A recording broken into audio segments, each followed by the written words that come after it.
Hello ninjas, welcome to a brand new series on my YouTube where you get all the Valheim goodies. I've been super addicted to this game and definitely worth the hours of playing it.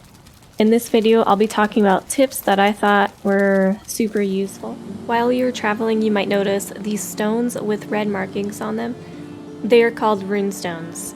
They help with giving tips and different things. Sometimes they have lore and you can click E to read it. Look also to the wild boars who roam these lands. They fear fire and hand of man, but they can be taught to obey. Go quietly to let them eat off of your stock. Roots of the ground and their pleasure. This means you are able to tame boars by feeding it food. They will usually eat vegetables and fruits, anything that you can get pretty much from the ground. So like blueberries, mushrooms, raspberries. Once you tame boars, you'll want to build a pen for them so they don't stray away from you, because otherwise they'll roam free and you probably will never find them again. I put two set of doors on one end so they don't get out while people walk in. I will show you how to actually tame boars in a separate video. Walking up to items like this cauldron here, we got the forge, workbench, stuff that's already built that you put in your base will give you recipes for it. So I got new crafting station and workbench that just popped up.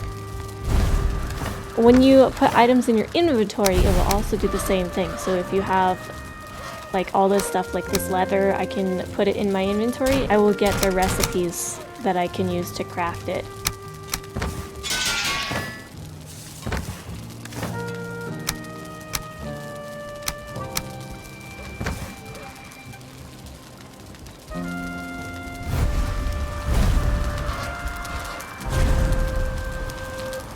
Say hello to Cnut the Great, aka Antelitist.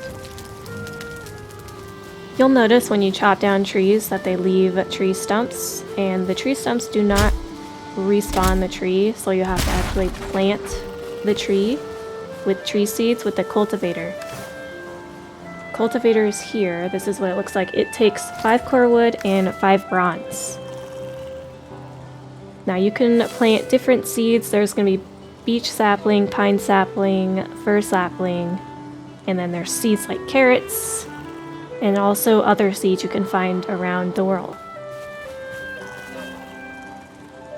All you have to do is make sure the seeds are in your inventory, equip the cultivator, and then right click where you would like to plant the seed for the tree.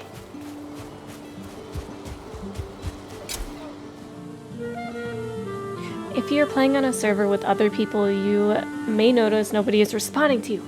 Why is that? It took forever for me to figure this out, and I finally found a way. So if you get far enough from somebody, it doesn't show your text to them in the chat. You have to use the shout to everybody on the server for them to see it. In order for this to happen, all you have to do is hit enter to get into the chat menu and then type /s in your message, and then you'll notice that it comes up yellow. All of the yellow text is going to show to everybody on the server.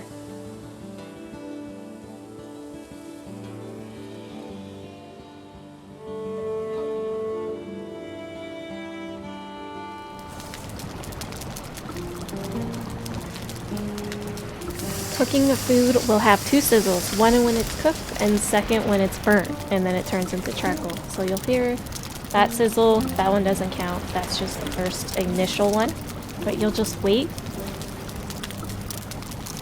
Usually it takes like 30 seconds for the food to cook, and then you'll hear the first sizzle.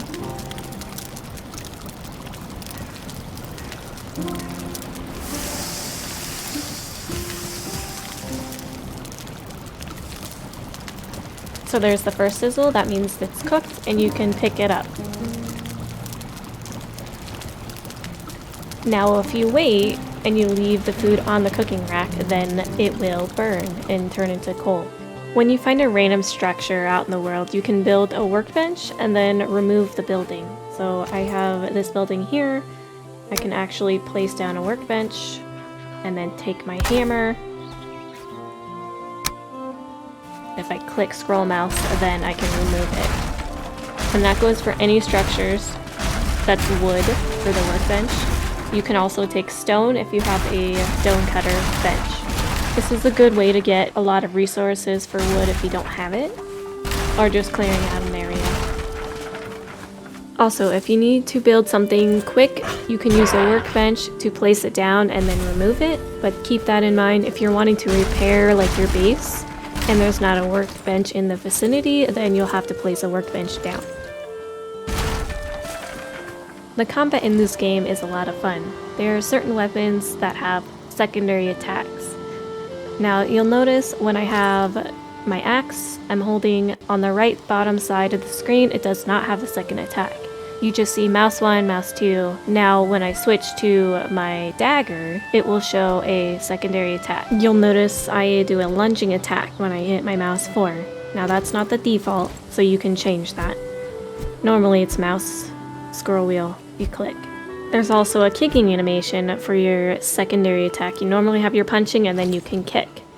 Now if I switch to my polearm, I have the stabbing motion, and then the secondary attack is going to be like a spinning attack, which has a lot of knockback. When you are in combat, make sure you watch your stamina bar. It's the yellow bar because the secondary attacks do use more stamina.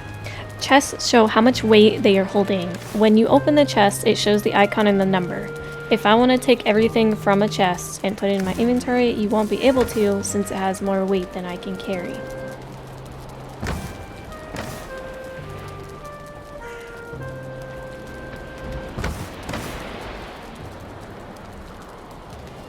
Once you start getting more materials, you'll want to level up your weapons and also the workbench. When you level up weapons, it gives you better stats. So right now I have a level 1 bronze sword with a slash 35, and then this level 2 bronze sword is a slash 41. And the durability gets better the more and more you level up. When I go to the workbench, you have a craft, an upgrade, and then you can repair an item here on the side. Here's all the items I can upgrade right now, and then if I go to the forge, I can repair my items by just clicking it, and you can spam click until they're all repaired. It does take materials to upgrade the weapons, but not as much as if you would craft a new one. The easiest way to go hunting and killing different animals like boars or deer, or really anything else that you want to kill super fast, you can use the copper knife and also your full troll leather armor. You're going to have a sneak up to 25%. So you definitely want to have this armor if you're going to be sneaky. Copper knife will give you 4 times parry bonus and 10 times backstab damage. So what I'll do is I'll go into the crouch position. Now notice my stamina bar, the yellow bar, is going down.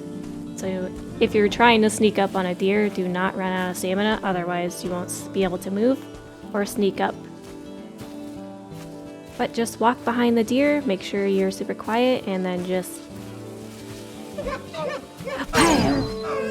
Yeah. One shot. Okay, so you got enough wood and enough resources, and you want to think about building a base. But you want to build a campfire in your house. How do you do that? You can actually make a fireplace in your house without getting smoked out. Because if you place a campfire in your base, you will start getting smoked out. Here's what we have built for ours.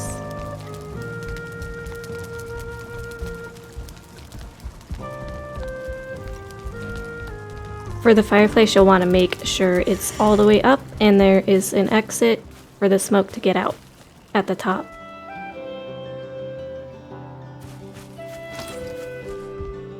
Here's where I will show you a quick way to make a fireplace. Just gotta put walls around up to the ceiling and break in where the ceiling is from the campfire. You will notice though, when you are placing campfires on the ground, you're not going to be able to place it on the actual wood, so you have to remove the flooring before you place the campfire on the ground.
And boom, you have a fireplace and you won't get smoked out.